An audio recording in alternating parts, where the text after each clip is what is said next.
Hello, this is Father Daniel Kim, Maryknoll Missioner, and welcome to our daily Gospel reading and reflection. Today's Gospel reading is according to St. Luke, chapter 11, verses 29 to 32. While still more people gathered in the crowd, Jesus said to them, "This generation is an evil generation.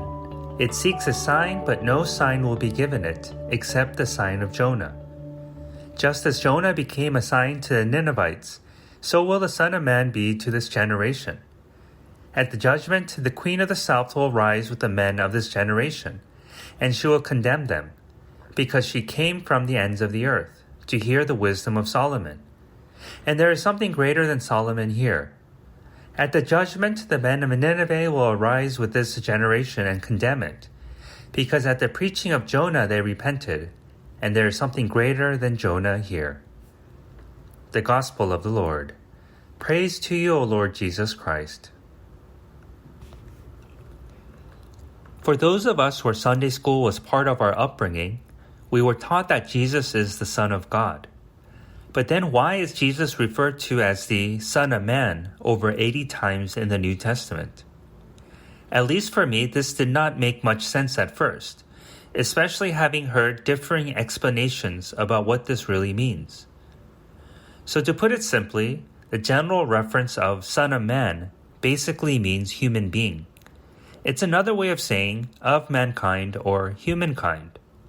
However, in reference to Jesus, the implications go a bit deeper. In the Old Testament, it was prophesied many times that the divine Messiah, or the Christ, will be the ultimate Son of Man. In other words, one who possesses two natures, divine and human. So by Jesus referencing himself as the Son of Man, he is saying that he is the fulfillment of this prophecy. But the issue for many of his fellow Jewish compatriots was that they refused to believe Jesus' claim because what they were expecting was a political Messiah, one who will conquer and vanquish all their enemies.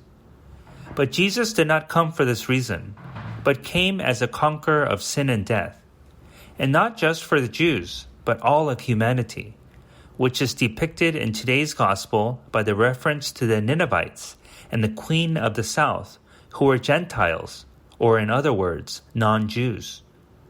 So the ultimate takeaway here is inclusivity, not exclusivity, of God's love and concern. Thus, it is important for us to follow as well, to accept diversity rather than reject it. Thank you for listening to today's Gospel reading and reflection. Please be sure to tune in again tomorrow. Have a blessed and inclusive day. If you enjoyed today's Gospel reading and reflection, please make sure that you subscribe wherever you're listening to podcasts. Also, if you know somebody who may find value in today's reading, please make sure that you share it with them. To learn more about how you can support the work that Maryknoll does around the world, please visit us at maryknollsociety.org. And if you're interested in subscribing to our online magazine, please feel free to visit us at maryknollmagazine.org. Thank you once again for spending your time with us today, and God bless.